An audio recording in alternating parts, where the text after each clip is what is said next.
ഉമർ ഇബ്നുൽ Khattab റളിയല്ലാഹു അൻഹുവിന്റെ ആദ്യകാലത്ത് ഇസ്ലാമിലേക്ക് വരുന്നതിന് മുമ്പുള്ള കാലത്തുള്ള ഒരു സംഭവമായിരുന്നു ഇന്നലെ നാം പറഞ്ഞു തുടങ്ങിയിരുന്നത്.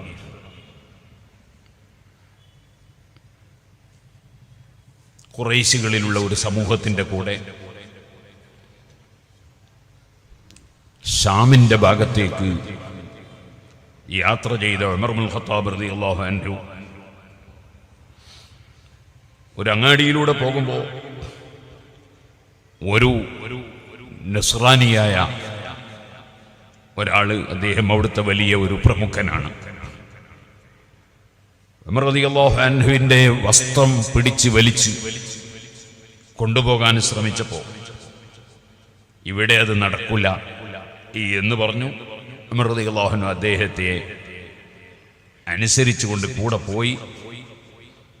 ചെന്നപ്പോൾ അദ്ദേഹത്തിൻ്റെ ഒരു കനീസയിൽ, ആരാധനാ മണ്ഡപത്തിൽ ഉമർ റളിയല്ലാഹു അൻഹുവിനെ പ്രവേശിപ്പിച്ചു.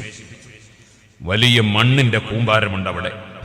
ഒരു പടന്ന കൊടുത്ത് അല്ലെങ്കിൽ കൈക്കോട്ട് കൊടുത്ത് അത് മുഴുവനും മറ്റൊരു സ്ഥലത്തേക്ക് നീക്കിയിടണം എന്ന് ഉമർ റളിയല്ലാഹു അൻഹുവിനോട് അദ്ദേഹം കൽപ്പിച്ചു.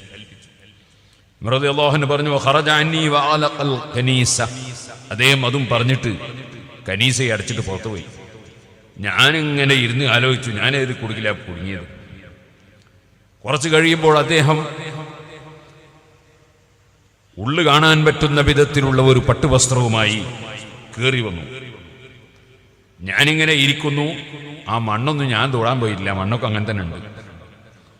അദ്ദേഹത്തിന്റെ മുഖം ആകെ തടിച്ചു. അദ്ദേഹം ദേഷ്യം പിടിച്ചു. രണ്ട് കൈയും ഒന്നിച്ച് കൂട്ടിയിട്ട് എന്റെ തലയൊട്ടിക്ക് ഒരൊറ്റ അടിയടിച്ചു അദ്ദേഹം.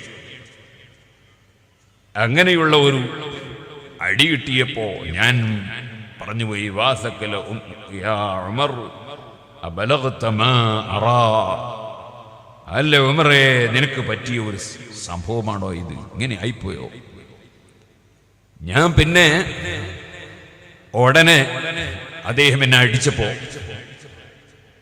എന്നെ ബന്ധാക്കുകയും ചെയ്തിരിക്കുന്നു, അടിക്കുകയും ചെയ്തിരിക്കുന്നു. ഞാൻ ചാടി. ഇത് ഇസ്ലാമിലേക്ക് കടത്തുന്നതിന് മുമ്പുള്ള സംഭവമാണ്. ഞാൻ ചാടി ആ ഉപകരണം, പടന്ന അല്ലെങ്കിൽ കൈക്കോട്ട് ഞാനിങ്ങോട്ട് എടുത്തു. ഞാൻ അവന്റെ തല കൊറോറ്റ ഇടി കൊടുത്തു. ആ തല, ആ ഒരു തലക്കെട്ട് ഈ കൈക്കോട്ട് കൊണ്ട് അദ്ദേഹത്തിന്റെ തലച്ചോറ് തെറിച്ചുപോയി. അവിടെ തന്നെ അദ്ദേഹം മറിഞ്ഞു വീണു, ജീവൻ പോയി. ഞാൻ മെല്ലെ അതേ ഉപകരണം എടുത്ത് അവിടെ നല്ലൊരു കുഴി കുഴിച്ച് അയാൾ അതിലിട്ട് മൂടിക്കളഞ്ഞു. ഞാൻ ഇറങ്ങി നടന്നു. അങ്ങനെ ഒരു രാത്രിയും പകലും ഒക്കെ നടന്ന് പിറ്റേന്ന് ഉച്ചയായപ്പോ വല്ലാത്ത ക്ഷീണം. ഞാൻ എത്തിച്ചേർന്നത് ഒരു ക്രിസ്ത്യാനികളുടെ പുരോഹിതൻ താമസിക്കുന്ന ഒരിടത്തിലാണ്. ഞാൻ അതിൻ്റെ തണലിൽ കുറച്ച് സമയം ഇരുന്നു. ആ വീട്ടുകാരനായ ക്രിസ്ത്യാനി ഇറങ്ങി വന്നു. എന്നോട് ചോദിച്ചു, നിങ്ങളെന്തേ ഇവിടെ ഇരിക്കുന്നത്? നിങ്ങളെ കാണുമ്പോൾ ഒരു പേടിച്ച മനുഷ്യനെ പോലെ ഉണ്ടല്ലോ എന്ന് പറഞ്ഞു. നിങ്ങൾ കേട്ട് വീട്ടിൽ കയറിക്കോളൂ, എന്നിട്ട് വിശ്രമിച്ചോളൂ എന്ന് പറഞ്ഞ് അദ്ദേഹത്തിന്റെ വീട് എനിക്ക് സൗകര്യം ചെയ്തു. ഞാൻ ആ വീട്ടിൽ കയറി. അദ്ദേഹം നല്ല ഭക്ഷണം തുടങ്ങി. അദ്ദേഹം എന്നെങ്ങനെ കുറെ നോക്കി. എന്നിട്ട് എന്നോട് പറഞ്ഞു, ഭൂമിയിൽ എന്നെക്കാൾ, ഈ ഭൂമിയിൽ എന്നെക്കാൾ അറിവുള്ള ആളില്ല എന്ന് പറഞ്ഞാൽ അദ്ദേഹം പൂർവകാല ഗ്രന്ഥങ്ങളിൽ വിവരമുള്ള ഒരു ആളാണ്. അത് ഈ നാട്ടിൽ ഏറ്റവും കൂടുതൽ വിവരമുള്ള ആളാണ് അദ്ദേഹം ഒരു പുരോഹിതനാണ്. അതാണ് ആ പറഞ്ഞതിന്റെ അർത്ഥം. എന്നിട്ട് പറഞ്ഞു, നിങ്ങളെ കാണുമ്പോൾ ഞങ്ങളെ ഈ നാട്ടിൽ നിന്ന് ഞങ്ങൾ അക്രമങ്ങളും വഞ്ചനകളും ഒക്കെ നടത്തി അങ്ങനെ ജീവിക്കുമ്പോൾ, നേരത്തെ നമ്മൾ കണ്ടതാണല്ലോ, ഒരു അന്യനാട്ടുകാരനായ ഉമർ റളിയല്ലാഹു അൻഹുവിനെ അന്ന് ഉമർ റളിയല്ലാഹു അൻഹു ഇസ്ലാമിലൊന്നും വന്നിട്ടില്ല. അദ്ദേഹത്തെ അവിടെ നിന്ന് ആക്രമിക്കുകയല്ലേ ചെയ്തത്. അത്തരത്തിലുള്ള അക്രമങ്ങൾ ചെയ്താൽ അതിൻ്റെ ഭവിഷ്യത്ത് അനുഭവിക്കേണ്ടി വരില്ലേ? അങ്ങനെ ഞങ്ങളെ ഈ നാട്ടിൽ നിന്ന് പുറത്തു പോകാൻ ഞങ്ങളുടെ മേലിൽ നിയമം നടപ്പാക്കുന്ന ഒരു വ്യക്തിയായിരിക്കും നിങ്ങളെന്ന് നിങ്ങളെ കാണുമ്പോൾ എനിക്ക് മനസ്സിലാവുന്നു. ഉമർ റളിയല്ലാഹുവിനോട് പറയാൻ ഉമർ റളിയല്ലാഹു പറഞ്ഞു, എന്തായി പറയുന്നത്, അങ്ങനെ ഒരു സംഭവം ഉണ്ടാവുമോ? അദ്ദേഹം ചോദിച്ചു, നിങ്ങളെ പേരെന്താ? എൻ്റെ പേര് ഉമർ ഇബ്നുൽ ഖത്താബ്. അപ്പോൾ ഉടനെ അദ്ദേഹം പറഞ്ഞു, അന്ത വല്ലാഹി സാഹിബുനാ, പടച്ചവനെ തന്നെ സത്യം, ഞാൻ പറഞ്ഞാൽ നിങ്ങൾ തന്നെയാണ്. നിങ്ങൾ ഇവിടെയൊക്കെ ഭരിക്കുന്നൊരു കാലം വരും, അക്രമങ്ങളും വഞ്ചനകളും നടത്തുന്ന ആളുകളെ ഈ നാട്ടിൽ നിന്ന് തന്നെ ചിലപ്പോൾ പുറത്താക്കുന്ന ഒരു കാലം വരും. അതുകൊണ്ട് ഞാനിപ്പോൾ നിങ്ങൾക്ക് എഴുതുന്ന വസ്തു കൊണ്ടുവരും. അതിൽ എൻ്റെ ഈ വീടും ഈ വീട്ടിലുള്ളതും അന്ന് ഒന്നും ചെയ്യൂല എന്ന് ഇപ്പൊ എഴുതി തരണോ? ഉമർ റളിയല്ലാഹു അൻഹു, ഞാനത് ചെയ്യൂല, വെറുതെ ഇങ്ങനെ ഒരു ആവശ്യമുണ്ടോ? അപ്പൊ അദ്ദേഹം പറഞ്ഞു, എഴുതുന്നതിന് നിങ്ങൾക്ക് എന്താ കുഴപ്പം? നിങ്ങളൊന്നും ചെയ്യൂല എന്നല്ല പറയുന്നത്, എന്താ എഴുതുന്നതിന് കുഴപ്പം? അങ്ങനെ എഴുതി കൊടുത്തു. അദ്ദേഹം നല്ല ഡ്രസ്സും കുറച്ച് പണവും ഒക്കെ കൊണ്ടുവന്ന് ഉമർ റളിയല്ലാഹു അൻഹുവിന് കൊടുത്തു. വാസ്തവത്തിൽ ഒരു അന്യനാട്ടുകാരൻ വന്നാൽ ആദ്യം ചെയ്ത മനുഷ്യൻ ചെയ്തതുപോലെ ആക്രമിക്കുകയോ അല്ലെങ്കിൽ അവനെ ശല്യം ചെയ്യുകയോ പിടിച്ച് അടച്ച് പൂട്ടിക്കിടക്കുകയോ അല്ലല്ലോ വേണ്ടത്. മറിച്ച് ഭക്ഷണം കൊടുക്കുക, സൗകര്യം ചെയ്തു കൊടുക്കുക, നല്ല സ്വഭാവത്തിൽ പെരുമാറുക. ഇതാണ് രണ്ടാമൻ ചെയ്തത്. ഇരിക്കട്ടെ, എന്നിട്ട് എൻ്റെ അടുക്കൽ ഒരു കഴുതയെ കൊണ്ടുവന്നു. അന്നത്തെ വാഹനമാണല്ലോ കഴുത, ഒരു പെൺകഴുത.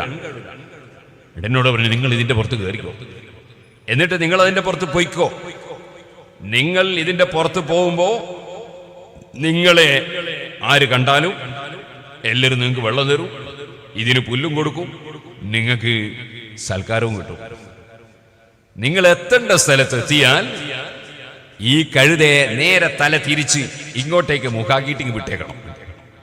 അങ്ങനെ വന്നാൽ, അങ്ങനെയാണ് ഞങ്ങളുടെ നാട്ടിൽ പതിവ്. അത് താനേയും എത്തിക്കോളും. കഴുതനെ പിന്നെ നിങ്ങൾ നോക്കണ്ട, അതിങ്ങ് എത്തിക്കോളും. മഹാനായ ഉമർ റളിയല്ലാഹു അൻഹു പറയാണ്, ഫറഖിബ്തുഹാ, ഞാൻ ആ കഴുതയുടെ പുറത്ത് കയറി. ഞാൻ പറഞ്ഞതുപോലെ തന്നെ ചെയ്തു. ഞാൻ യാത്ര ചെയ്ത് എൻ്റെ കൂടെയുള്ള ആൾക്കാരുടെ അടുക്കൽ ഞാൻ എത്തിച്ചേർന്നു. അവർ ഹിജാസിലേക്ക്, മക്ക മദീനയുടെ ഭാഗത്തേക്ക് പോവുകയാണ്. ഞാൻ ആ കഴുതയെ തിരിച്ചു നിർത്തിയിട്ട് അങ്ങോട്ട് വിട്ടു. അതങ്ങനെ പോവുകയും ചെയ്തു. അങ്ങനെ കാലം കുറെ കഴിഞ്ഞു. ഇസ്ലാമിന്റെ ആശയവുമായി നബി സല്ലല്ലാഹു അലൈഹി വസല്ലം വന്നു. നീതിയും സത്യവും ആവശ്യമുള്ള സ്വഭാവ ഗുണങ്ങളുമൊക്കെ നിബിതങ്ങൾ പഠിപ്പിച്ചു. അങ്ങനെ ഒരു റൗഡിയായി ജീവിച്ചിരുന്ന ഞാൻ അതൊക്കെ മാറി എല്ലാ പാവപ്പെട്ടവരോടും അലിവും സ്നേഹവുമുള്ള, എല്ലാ നിലക്കും നന്മയുമായി ജീവിക്കുന്ന സാഹചര്യം വന്നു.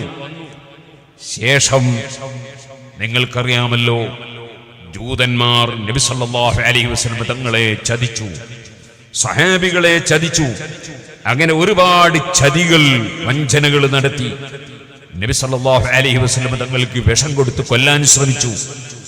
അങ്ങനെ എല്ലാ ചതികളും നടത്തിയ ആ ജൂതന്മാർ, അവർ അതേപോലെയുള്ള കക്ഷികൾ, അവരുമായി യുദ്ധങ്ങൾ നടന്നു. അങ്ങനെ ആ പറഞ്ഞ നാട് എനിക്ക് അധീനപ്പെടുത്താൻ സാധിച്ചു. അവിടെ ഞാൻ ചെന്നു. ഞാൻ അവിടെയുള്ള ആളുകളുടെ ഗുണകരമായ കാര്യങ്ങൾക്ക് വേണ്ടി ഭരണാധികാരി എന്ന നിലയ്ക്ക് ഞാൻ ചെന്നു. അപ്പോൾ പഴയ കാലത്തുള്ള ആ പുരോഹിതൻ എന്നെ സമീപിച്ചു. പണ്ട് എഴുത്തു വാങ്ങിയ പുരോഹിതൻ എന്നെ സമീപിച്ചു.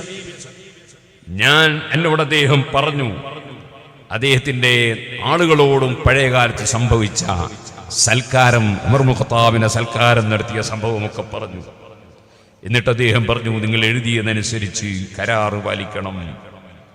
ഞാൻ പറഞ്ഞു ഇന്നളഫ്തുമുൽ മുസ്ലിമീന വമറൽതുമൂഹും ഫഅൽനാ ദാലിക്. നിങ്ങൾ മുസ്ലിങ്ങൾക്ക് ഇവിടെ ജീവിക്കാനുള്ള സൗകര്യം ചെയ്യണം, മുസ്ലിമീങ്ങൾക്ക് നിങ്ങൾ ആവശ്യമുള്ളതെല്ലാം ചെയ്തു കൊടുക്കണം. അതേപോലെ അവരിൽ ആരെങ്കിലും രോഗമുണ്ടെങ്കിൽ അവർക്ക് നിങ്ങൾ സാന്ത്വന പ്രവർത്തനം നടത്തണം. അങ്ങനെയൊക്കെ നിങ്ങൾ നല്ല നിലയ്ക്ക് ജീവിക്കാൻ തയ്യാറാണെങ്കിൽ ഫഅൽനാ ദാലിക, നിങ്ങൾക്ക് ഇവിടെ തന്നെ താമസിക്കുന്നതിന് ഒരു കുഴപ്പവും ഇല്ല. ഞാൻ നേരത്തെ എഴുതി അതേ കരാറ് പ്രകാരം തന്നെ പോകാം. അദ്ദേഹം പറഞ്ഞു നാം യാ അമീറുൽ മുഅ്മിനീൻ, അമീറുൽ മുഅ്മിനീൻ, ഞങ്ങൾ ഇനി അക്രമങ്ങളൊന്നും ചെയ്യൂല, ഞങ്ങൾ അവർക്കെല്ലാ സൗകര്യങ്ങളും ഞങ്ങൾ ചെയ്തു കൊടുക്കും. ഫവൈതു ലഹു ബിമാ അറാദ്, അദ്ദേഹം ഉദ്ദേശിച്ചതുപോലെ അന്ന് ഞാൻ എഴുതി കൊടുത്തതനുസരിച്ച് ഞാൻ ആ കരാറ് പാലിക്കുകയും ചെയ്തു. സുഹൃത്തുക്കളെ, ഞാനിത് പറഞ്ഞു വന്നത്, ഒരു അന്യനാട്ടുകാരൻ വന്നാൽ അദ്ദേഹത്തിന് ഭക്ഷണം കൊടുക്കുക, അദ്ദേഹത്തിന് സൗകര്യം ചെയ്യുക, അതൊരു വലിയ മാന്യതയാണ്.